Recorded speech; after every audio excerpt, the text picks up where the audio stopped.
DRC 01 issue हुआ है ITC mismatch के लिए, और वो भी फाइनेंशियल ईयर 18-19 का केस अभी लास्ट ईयर में निकाला है ऑफिसर ने, और उसके अगेंस्ट सेक्शन 74 का DRC 01 इशू किया।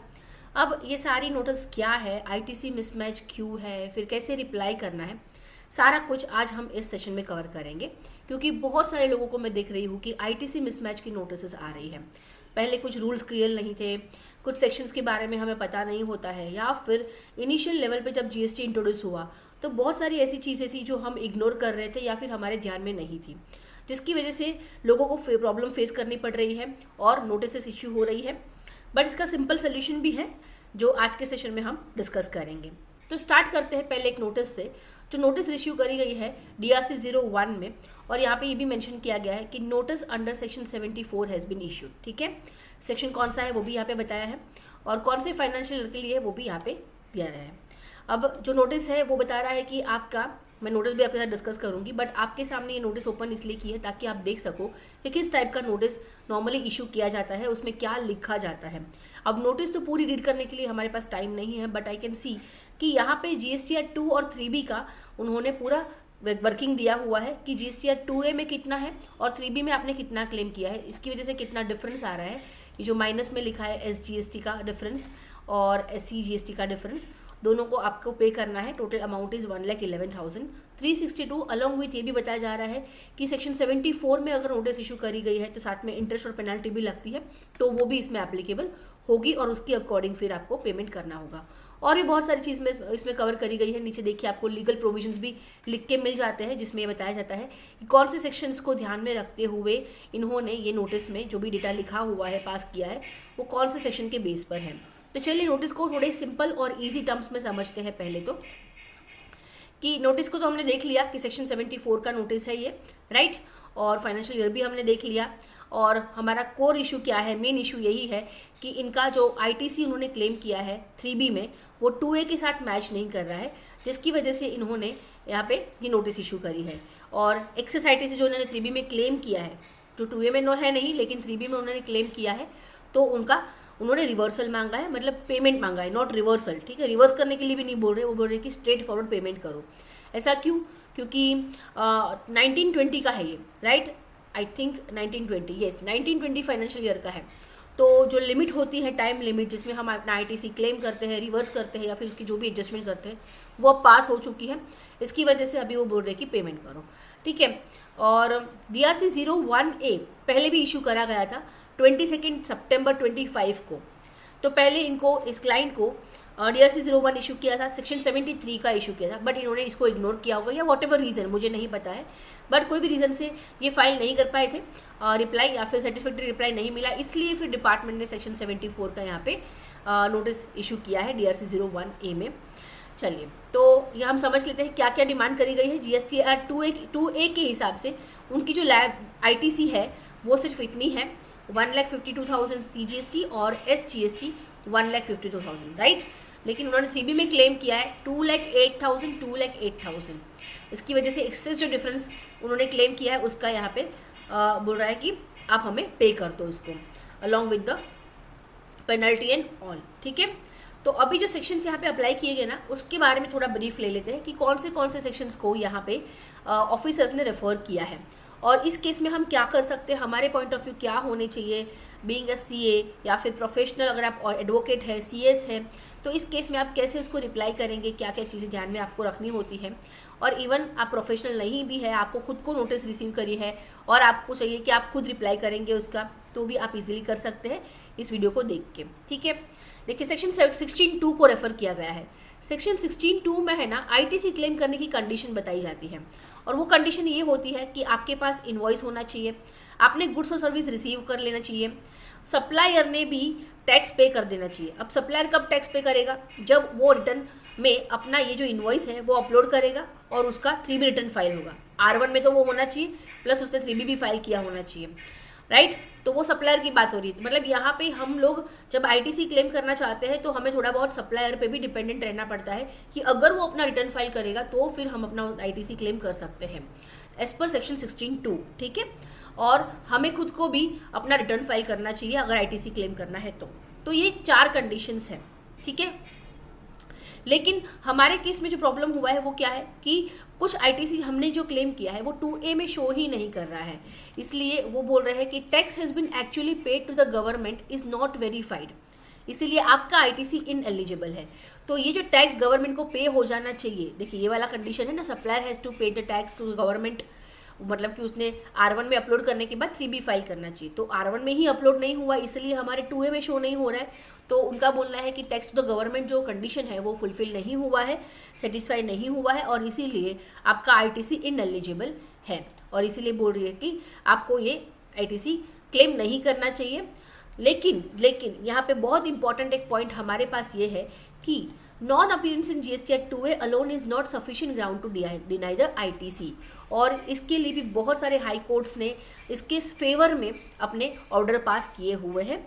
तो हम वो भी देखेंगे यहाँ पे कि कौन से जजमेंट्स आए हैं पहले ऐसे, सिर्फ और सिर्फ ये कंडीशन को फुलफिल ना करने की वजह से हमारा आईटीसी डिनाई नहीं किया जा सकता। तो जब आप नोटिस पढ़ते हैं ना तभी आपको ये क्लिक हो जाता है। तो ये सारी चीज़ें अगर आपको पता होती है, हाई कोर्ट्स के आपको ये जो ऑर्डर्स वगैरह जजमेंट पास हुए हैं वो पता होंगे, तो आप इजीली किसी भी नोटिस के रिप्लाई कर सकते हैं।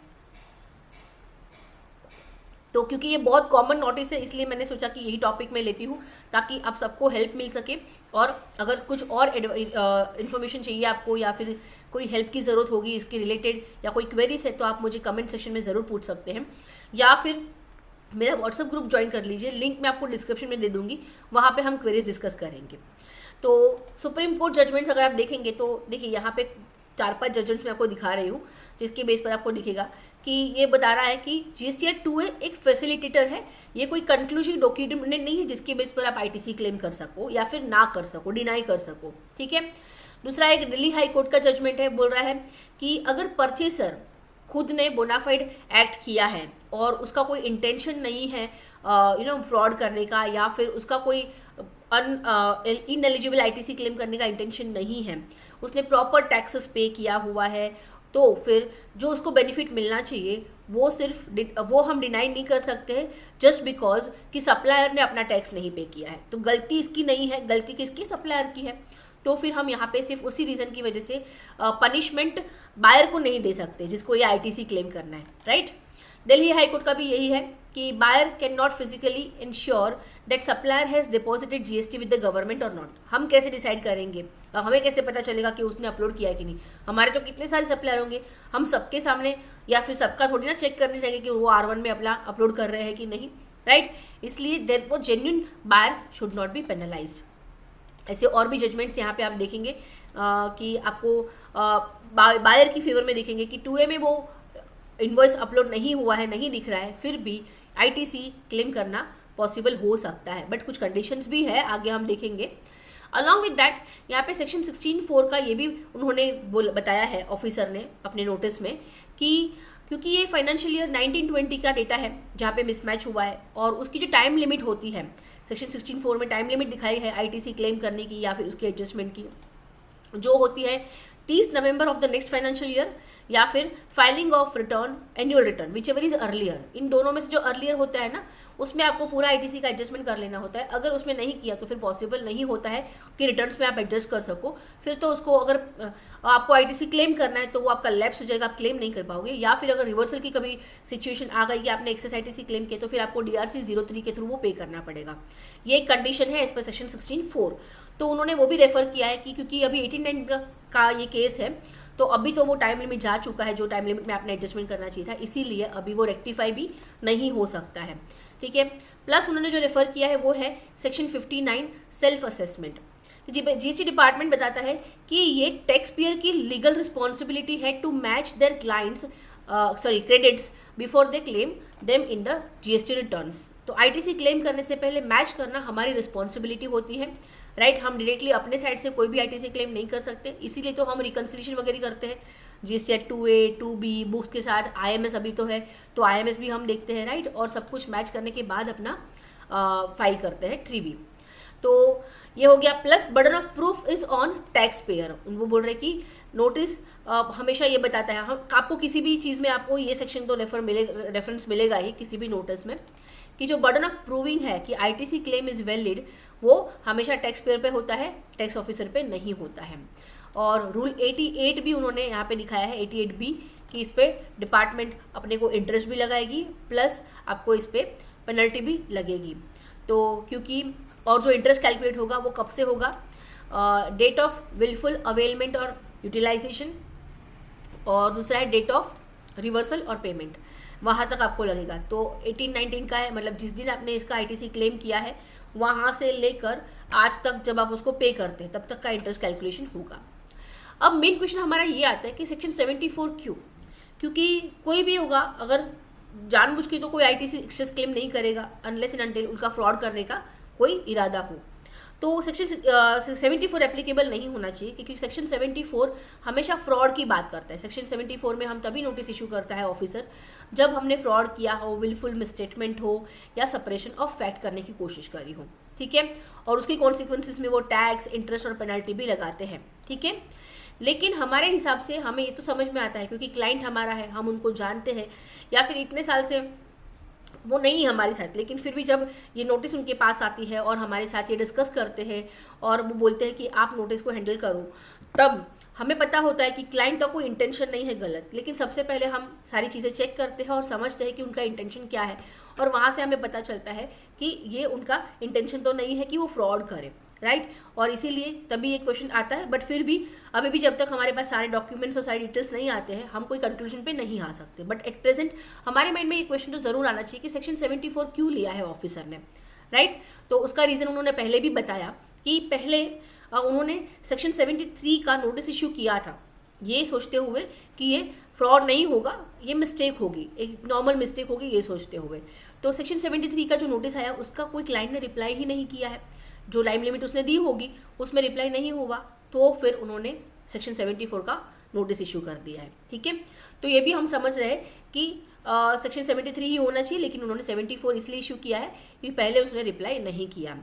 तो यहाँ पे आप देखेंगे कि टैक्स पेयर ने क्योंकि प्रीवियस नोटिस को इग्नोर किया, इसलिए डिपार्टमेंट ने उसको ये समझ लिया कि there is a deliberate intent to evade the tax and separation of the fact, और इसके बेस पर उन्होंने फिर सेक्शन 74 का नोटिस इशू कर दिया, ठीक है।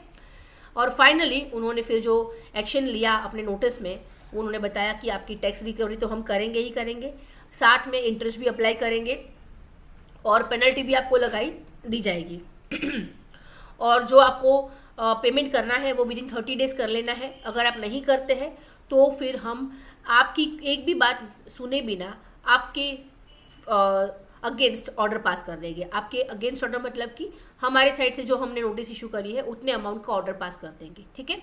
तो एक्सक्यूज मी, अभी तो सिर्फ नोटिस इशू करी है, ऑर्डर पास होना बाकी है। हमें पहले अपॉर्चुनिटी ऑफ बीइंग हर्ड दी जा रही है, रेलेवेंट डॉक्यूमेंट्स वगैरह हम सबमिट कर सकते हैं, चांस मिलता है, ठीक है। तो ये आगे प्रोसेस होगा, जब तक कि नोटिस आएगी उसके बाद हम रिप्लाई करेंगे। वो सब कुछ मैं आगे दिखा रही हूँ आपको कि हमने फिर रिप्लाई किया है और हमें फिर बाद में और भी क्या डिटेल्स एडिशनली मांगी गई, क्या रिप्लाई किया, सब कुछ आई विल शो यू, ठीक है। तो ये हो गया आपका यहाँ पे केस, जो नोटिस हमने पढ़ी वो समझ में आ जाती। तो यहाँ से हमने देखा कि ये समझ में आता है कि आईटीसी मिसमैच तो होना कॉमन है, ठीक है। आप देखेंगे आपके आईटीसी मिसमैच इसलिए आ रहे हैं कि और भी बहुत सारे रीज़न हो सकते हैं, बट मेन रीज़न ये होगा कि सप्लायर ने ही इनवॉइस अपलोड नहीं किया है। तो वो कोई फ्रॉड नहीं होता है, कोई आपका रिकन्सिलिएशन एरर हो सकता है, but it is not a fraud. तो ये सेक्शन 74 तो नहीं होना चाहिए था, ठीक है। अब आईटीसी मिसमैच होने के रीजंस क्या क्या हो सकते हैं। तो जब आपके सामने कोई नोटिस इस टाइप की आती है ना, तो आपको पहले ये पता होना चाहिए कि रीज़न क्या क्या हो सकते हैं, क्योंकि आप है ना सबसे पहले रिकन्सिलिएशन करते हैं कि आपने 3B में जो आईटीसी क्लेम किया है वो कौन से इनवॉइस का क्लेम किया है, 2A में कौन सा इनवॉइस है, और उनको रिकनसाइल करेंगे और डिफरेंस वहाँ से मिल जाता है। डिफरेंस मिलने के बाद आप चेक करते हैं कि जो आईटीसी आपने क्लेम किया है 3B में वो कितना जेन्यून है, राइट। वो इनवॉइस कितना जेन्यून है, आपकी परचेज कितनी जेन्यून है, वो आप वहाँ पे करते हैं। तो सबसे पहले आपको पता होना चाहिए कि कॉमन रीज़न क्या है आईटीसी मिसमैच होने के। तो सप्लायर ने जीएसटी रिटर्न में उसको अपलोड नहीं किया, फिर लेट अपलोड किया है, अमेंडमेंट किया है बाद में, या फिर सप्लायर ने गलत जीएसटी नंबर डाल दिया था, अपना जीएसटी नंबर डालने से बदले उन्होंने किसी और का GST number, B2C invoice upload किया एज अ B2B या फिर वाइस वर्सा, क्रेडिट नोट नहीं कंसिडर किया, डुप्लीकेट आईटीसी एंट्री करी है, आईजीएसटी बुक किया अंडर सीजीएसटी एसजीएसटी, ये सारी गलती हो सकती है। इंपोर्ट आईजीएसटी कंसिडर नहीं किया है, ट्रांजैक्शनल क्रेडिट डिफरेंसेस है, टाइमिंग डिफरेंस हो सकते हैं, डेटा एरर्स हो सकता है। तो ये कुछ कॉमन रीजंस है जिसमें हमें आईटीसी मिसमैच होने के चांसेस मिल जाते हैं।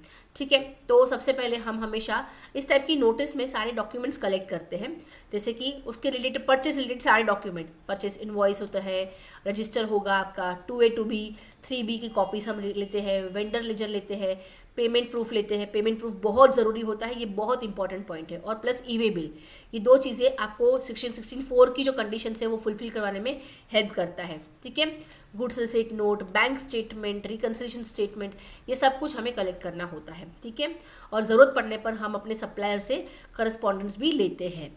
चलिए, अब यहाँ पे हम जब अब इन नोटिस का रिप्लाई करेंगे तो हमारे पास क्या क्या डिफेंस हम यूज़ कर सकते हैं। ठीक है, जैसे कि जब हमने रिकंसिलिएशन किया और बाकी सारी चीज़ें आइडेंटिफाई करी और उसको मैच करने की कोशिश करी, तो पता चलता है कि हमने कोई फेक आईटीसी तो क्लेम नहीं किया, हमारी परचेज भी जेन्यून है, हमारे पास आईटीसी भी टैक्स इनवॉइस भी अवेलेबल है, हमने जो गुड्स और सर्विस एक्चुअली रिसीव भी करी हुई है, पेमेंट भी हमने किया है, बैंक स्टेटमेंट में दिख रहा है, राइट, उनके अकाउंट में क्रेडिट हुआ है, वो भी हमें शो कर रहा है हमारे बैंक स्टेटमेंट से।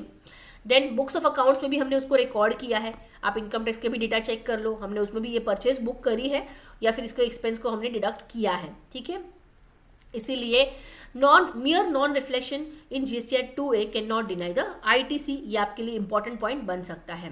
तो यहाँ पे कोई फ्रॉड और सेपरेशन ऑफ फैक्ट नहीं है, इसलिए सेक्शन 74 का आपको नोटिस इशू नहीं करना चाहिए और पेनल्टी भी आपको यहाँ पे लेवी नहीं करनी चाहिए। तो ये कुछ चीज़ें हैं यहाँ पे जो आपको ध्यान में रखनी है जब आप नोटिस रीड करते हैं। और आपके लिए जब आपको सेक्शंस वगैरह सबकी नॉलेज होती है या फिर इन्फॉर्मेशन आपके पास होगी तो आप इजीली किसी भी नोटिस को समझ सकते हैं और सामने क्या रिप्लाई करना है वो भी आप ध्यान में से ले सकते हैं। तो यहाँ से मैं आप लोगों को मैसेज देना चाहूँगी कि DRC 01 मिलना मतलब कि ऐसा नहीं है कि आपकी डिमांड फाइनल है। आप प्रॉपर रिकंसिलिएशन करेंगे और प्रॉपर लीगल रिप्लाई ड्राफ्ट करके अगर उसको सबमिट करते हैं तो यहाँ पे आपकी लायबिलिटी जो आ रही है वो रिड्यूस भी हो सकती है, जो डिमांड करी गई है वो, या फिर जीरो भी हमारे केस में, बहुत सारे केस में जा सकती है। ठीक है, लेकिन इंपॉर्टेंट बात ये है कि DRC 01A में जो आपको नोटिस मिलती है इनिशियल लेवल पे सेक्शन 73 की अगर नोटिस मिली है उसको इग्नोर ना करें। अगर इग्नोर करी तो सेक्शन 74 की नोटिस इशू करी जाएगी और फिर आपको हैवी पेनल्टीज और एलिगेशंस ऑफ फ्रॉड भी लग सकते हैं। प्लस अभी रिप्लाई कैसे करना है वो भी देख लेते हैं। रिप्लाई कैसे करना है, रिप्लाई में क्या आप ड्राफ्ट करेंगे, क्या क्या डॉक्यूमेंट्स चेक करेंगे और क्या चीज़ों को आप कंसिडर करेंगे, इतना कौन से ऐसे इंपॉर्टेंट पॉइंट है जो आपको कंसिडर करने चाहिए वो भी हम डिस्कस करेंगे। लेकिन इसके पहले मैं आपको एक फ्लो दिखा देती हूँ जो हमने नोटिस हैंडल किया है। वैसे तो बहुत सारे नोटिस ऐसे हैंडल किए हैं आईटीसी मिसमैच के, बट मैंने कोई एक रिसेंट केस आपके सामने लिया है। देखिए, सबसे पहले उसने इशू किया मुझे सेक्शन 74 का नोटिस, ठीक है, 30 सितंबर को 25, तो हार्डली 6-7 मंथ्स हुए हैं अभी भी। आप देखेंगे इसमें DRC 01 इशू हुआ, उसके बाद उसके साथ में उसका वो समरी भी देता है। तो चलिए वो भी हम चेक कर लेते हैं एक बार। देखिए, ये DRC 01 की नोटिस है जो हमने ऑलरेडी देख चुके हैं और साथ में समरी भी उसने इशू किया है। तो ये समरी नोटिस है जिसमें लिखा है कि date by which reply has to be submitted 30 October 2025। ठीक है, नेक्स्ट फ्लो में क्या आता है हम देख लेते हैं कि हमने उसको रिप्लाई किया, रिप्लाई टू DRC 01, क्योंकि उसने 30 अक्टूबर से पहले हमें मिलने के लिए बोला था, बट हमारे लिए पॉसिबल नहीं था। उस टाइम पे आपको पता ही होगा कि 2025 में September October was audit due dates, right, audit था, बाकी सारा रिटर्न्स भी फाइल हो रखा था क्योंकि बहुत सारी डेट भी एक्सटेंड करी थी, तो बहुत ही वर्कलोड था। तो हमारे टीम में से जिस मेंबर ने ये नोटिस हैंडल करनी थी उसने फिर रिप्लाई किया कि because of the audit workload हम अभी आपका रिप्लाई नहीं कर पाएंगे, तो प्लीज़ हमें थोड़ा एक और टाइम दे दीजिए ताकि हम प्रॉपर रिकंसिलिएशन करें और वी इंश्योर कि हम उसको प्रॉपरली आपकी जो भी डिमांड होगी, अगर कुछ मिसमैच होगा उसमें भी और ऐसी लगता है कि हाँ ये गलत आईटीसी हमने क्लेम किया है तो वी विल पे इट। ठीक है, वो भी हमने नोटिस यहाँ पे फिर रिप्लाई रेडी किया। तो this is the reply which we have made to the government.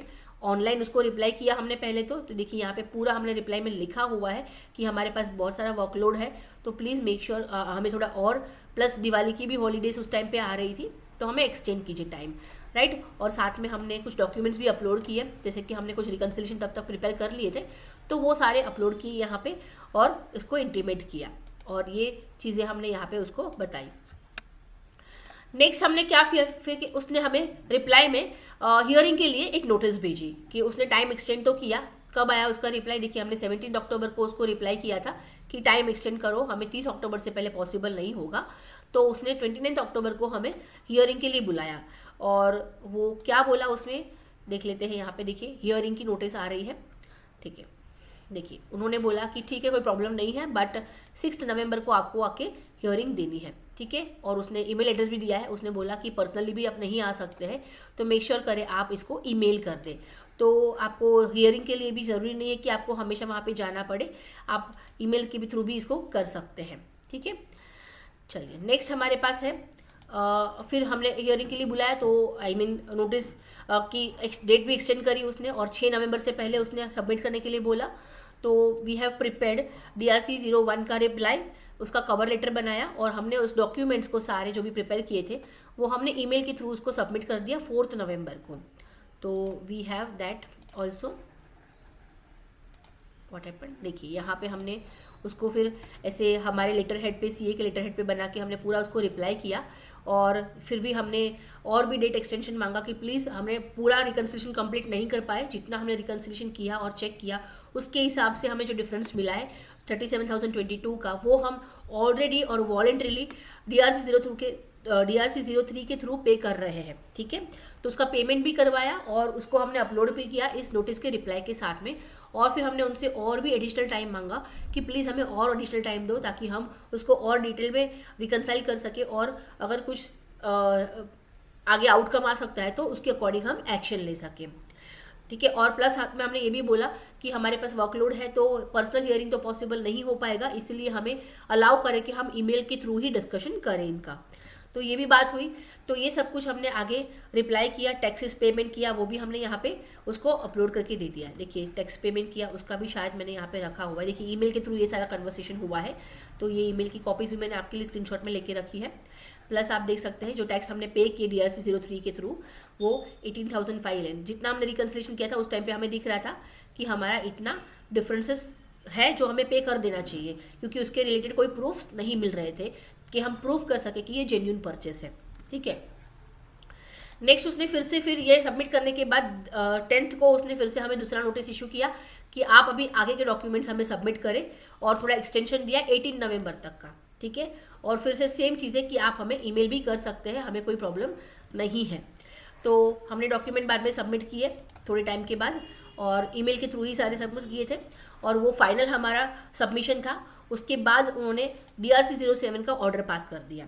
तो बाकी सारे जो डॉक्यूमेंट हमने सबमिट किए उसमें हमने प्रूफ किया कि ये सारे जो डॉक्यूमेंट्स है या फिर जो बाकी सारे हमने ITC क्लेम किए हैं वो जेन्यून है, और इसके रेलेवेंट डॉक्यूमेंट्स में आई मीन कि हमने प्रॉपर परचेज करी है, उसकी ई-वे बिल्स, उसके पेमेंट भी हो चुके हैं, जहाँ पे रिक्वायरमेंट थी वेंडर के हमने करस्पॉन्डेंस भी लिए और सब कुछ मैच करके दिया। उनके लेजर्स में भी, क्योंकि इस टाइम पे आपको सप्लायर के लेजर लेने पड़ते हैं और उसमें बताना पड़ता है कि ये देखिए जेन्युइन परचेस है, उनके लेजर में भी ये सेल्स दिख रहा है, राइट। उनका इनकम टैक्स रिकॉर्ड भी आपको लेना पड़ता है। तो बहुत सारे सप्लायर्स आपको यहाँ पे कोऑपरेट भी करते हैं, प्रॉब्लम नहीं होता है, कभी नहीं किया तो ये आपके लिए थोड़ा बहुत इश्यू बन सकता है।